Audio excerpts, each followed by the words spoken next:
So I was in the cereal aisle of the supermarket the other day. I noticed a lot of cereals had changed their names from what they were called when I was a kid to make them seem healthier. Like sugar snacks, they're now honey snacks. Sugar corn pops are now corn pops. Death cereals, life. And Kellogg's Raisin Bran is superior to other Raisin Brans because it has 2 scoops of raisins. The others evidently have just 1 scoop of raisins. And it doesn't make sense since a scoop is not any sort of standardized measure that I ever heard of. Well, you can make a scoop as big or as small as you want. And even Kellogg's is not consistent because the little tiny single serving box says 2 scoops of raisins. So either they're using these little tiny scoops, or that box has way too many raisins in it. Every person's got a quality that for them sort of defines who they are. And there are some guys who are really tall, some guys are really good looking. My thing's always been that I'm smart. And I would trade that for any of those other things. Because there's so much pressure to prove it all the time. A tall guy just has got to stand. A good-looking guy doesn't even have to stand. And everybody thinks they're so much smarter. I get this sometimes, a tough guy, hey, I may not be smart like you, but I got street smarts. Street smarts. The tall people have to deal with this. Midgets coming up to them. I may not be tall like you, but I got street height. I visited a friend of mine. He moved to a building that doesn't have a doorman, it has the buzzer. And I find this very stressful because you ring the bell, he starts buzzing you in. You realize you have about 3 seconds to figure out how to dismantle his particular system. Sometimes there's a lever, sometimes there's a knob, but it doesn't turn. There's a knob that does turn. You make it through the first door, and then sometimes there's this second door. And it's not clear if you have enough time to make it through that door too. And maybe you better go back so you don't get trapped between the 2 doors. So you go back, go through the shame of re-buzzing. Your friend will buzz you in that second time, but that buzz and every other buzz for the rest of the time you know this guy is a 5-minute buzz.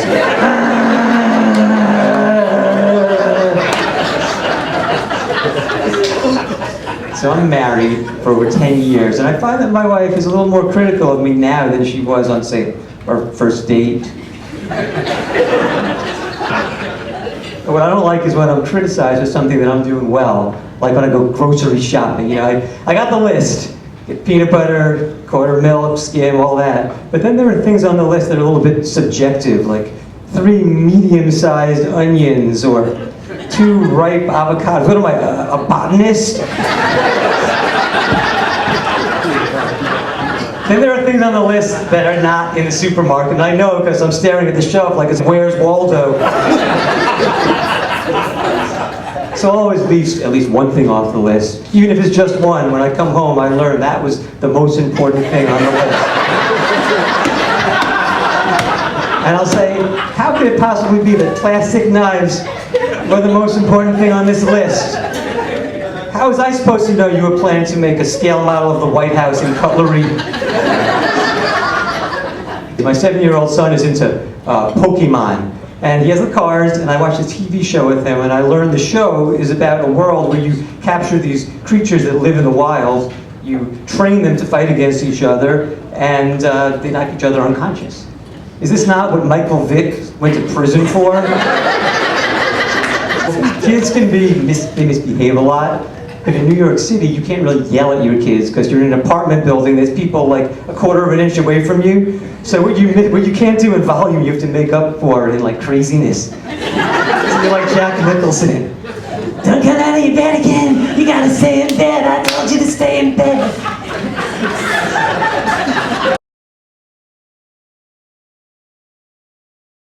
I don't drive much. I hate driving in the city. I got a terrible ticket the last time I drove. And tell me if this isn't fair. It's always been my understanding, if you get to a light and it's yellow, even if it's going to turn red, like while you're in intersections, you have permission to go through it.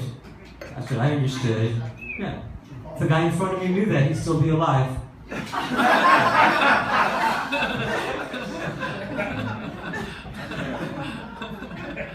I went to the doctor's office and I went there, I had an appointment, the receptionist needed to know who I was, rather than just saying, "Who are you? What's your name?" She said, "And you are..."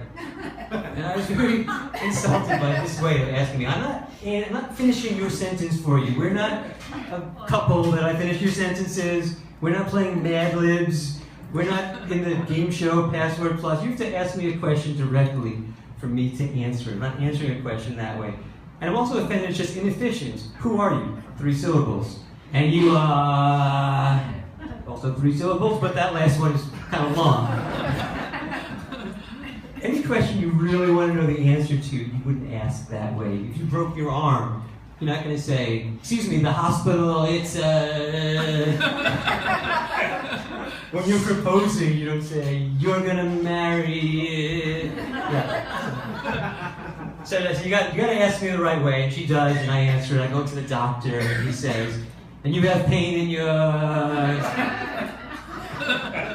Okay, to finish up, I have small children, and they don't listen. It's hard to get them to listen. You try to punish them, you try to yell, different things don't work. So eventually you try just making different threats. But you make the threat, and then they do it anyway, and then you have to follow through on the threat. And so many of these threats you can't even follow up on. You're like, "Listen, it's Thanksgiving tomorrow. If you don't do a good bedtime, Grandma's not coming." You can't follow through on that. They screw around, and Grandma comes, and they know that you're bluffing. So I figured out, just make up some stuff, promise them some stuff that wasn't going to happen anyway. It's Thanksgiving tomorrow. If you don't do a good bedtime, Spider-Man's not coming. They screw up. The next day, you're like, "Hey, Spider-Man passed the sweet potatoes out. He's not here because you screwed up bedtime." I know it's mean, but it works. My kids think that Santa Claus is supposed to come quarterly.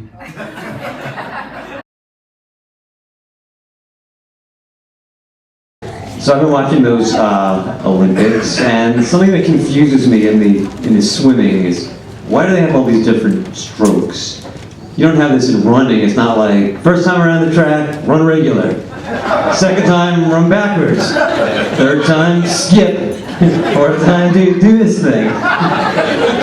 No, it should just be do what you gotta do to get across the pool as fast as you can. I can guarantee you when Michael Phelps is being chased by a shark, he's not doing the butterfly stroke.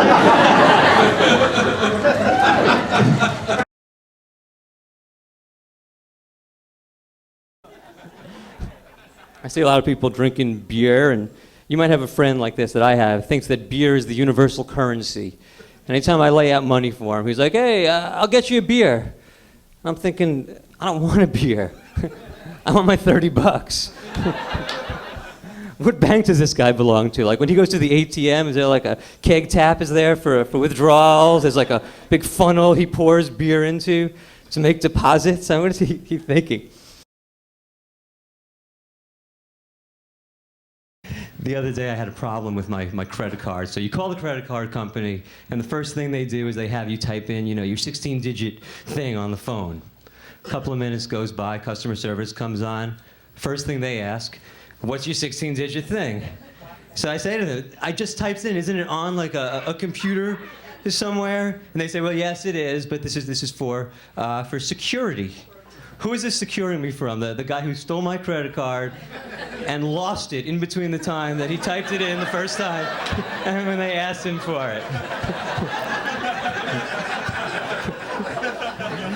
But then when you tell them your 16-digit thing, you realize they're not interested in security at all. Because instead of asking me more questions, they just start telling me things. They're like, "Oh, am I speaking to Gary?" "Yes." "On 49 West 87th? "Yeah." "Phone number still 917-552-6132. "Yes."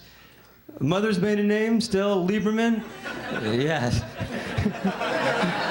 If they're gonna do that, they should throw in some decoy questions, run a little sting operation. They could be like, "Still living on West 14th Street? "Yes." "You busted." Stay right there. Police will be on their way. And when are people going to realize that mother's maiden name is not a secure thing? You want to know my mother's maiden name? Go ask my cousin who has that name as her just last name all the time.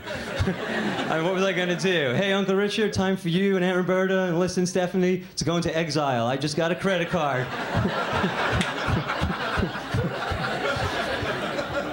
Okay, that's all the time I have. Thank you very much. Thanks, everyone, for coming. I appreciate it.